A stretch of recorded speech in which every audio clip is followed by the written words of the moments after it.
আচ্ছা ভাবুন তো, একটি দেশের শরীর বিশাল বড়, কিন্তু তার গলা মাত্র 22 কিলোমিটার চওড়া।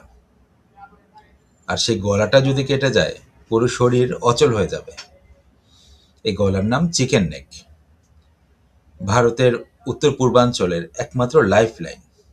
আজকের ভিডিওতে আমরা জানব চিকেন নেক আসলে কি, কেন ভারত এই অঞ্চল নিয়ে ভয় পায়, চীন, বাংলাদেশ ও মিয়ানমারের ভূমিকাটা কি, আর ভবিষ্যতে কি হতে পারে এই ভয়ঙ্কর খেলাটা।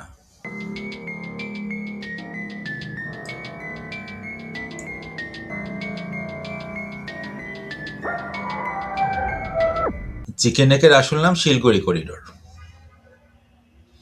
পশ্চিমবঙ্গের শিলগড়ি অঞ্চলে অবস্থিত। প্রস্থ প্রায় 20 থেকে 22 কিলোমিটার। এই সরু করিডোর দিয়েই ভারতের 8টি উত্তর পূর্ব রাজ্য যুক্ত: আসাম, ত্রিপুরা, মিজোরাম, মণিপুর, নাগাল্যান্ড, মেঘালয়, অরুণাচল এবং সিকিম। এই করিডোর কেটে গেলে ভারতের প্রায় 45 মিলিয়ন মানুষ মূল ভূখণ্ড থেকে বিচ্ছিন্ন হয়ে যাবে।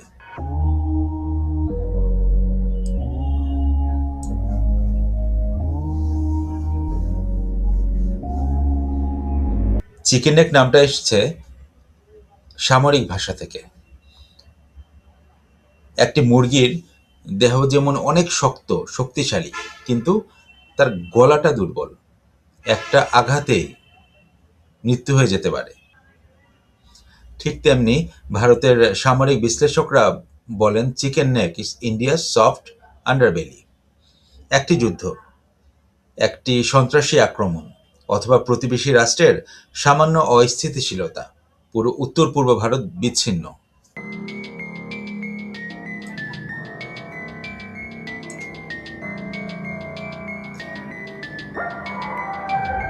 চীন খুবই কাছাকাছি অবস্থায় আছে। ডোকলাম, তিব্বত, অরুণাচল সীমান্ত। চীনের পিপলস লিবারেশন আর্মি মাত্র কয়েক ঘন্টায় শিলগড়ি করিডোরের কাছাকাছি পৌঁছে যেতে সক্ষম। আর আমরা তো ডোকলাম সংকট, ভারতের সাথে যেটা হয়েছিল, এটা তো কম বেশি সবাই আমরা জানি। আর এর মাধ্যমে ভারতের চোখ কিন্তু খুলে গেছে। তখন ভারতও বুঝে যায় যুদ্ধ হলে চিকেন নেক হবে প্রথম টার্গেট।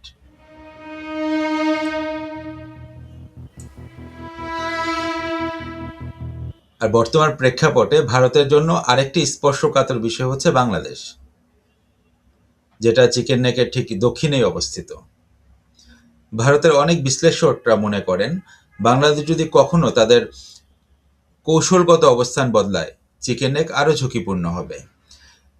এই কারণেই ভারত ট্রানজিট চায়, রেল ও সড়ক যোগাযোগ বাড়াতে চায়, বাংলাদেশের সাথে কূটনৈতিক সম্পর্ক হিসেব করে চালায়।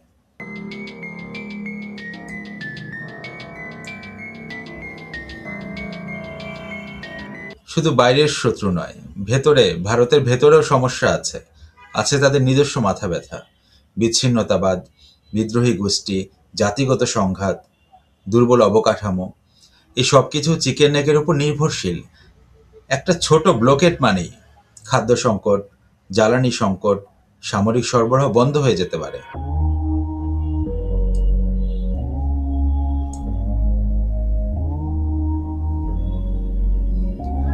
ভারত কি করছে এই ভয় কাটাতে? ভারত রেল ডাবলিং করছে, হাইওয়ে সম্প্রসারণ করছে, সামরিক ঘাঁটি বৃদ্ধি করার চেষ্টা করছে এবং বিকল্প করিডোর খোঁজার চেষ্টা করছে। বাংলাদেশ, ভুটান, নেপালের সাথে সম্পর্ক জোরদার করার চেষ্টা করছে। তবু বাস্তবতা একটাই, চিকেন নেক সরু ছিল, সরু আছে এবং ভবিষ্যতে সরু থাকবে। বিশেষজ্ঞরা বলেন আগামী ভূরাজনীতির সবচেয়ে স্পর্শকাতর বিন্দু হতে পারে চিকেন নেক। যদি চীন ভারত যুদ্ধ হয়, তাহলে প্রথম 48 ঘন্টায় এই করিডোরই নির্ধারণ করে দেবে যুদ্ধের ভাগ্য।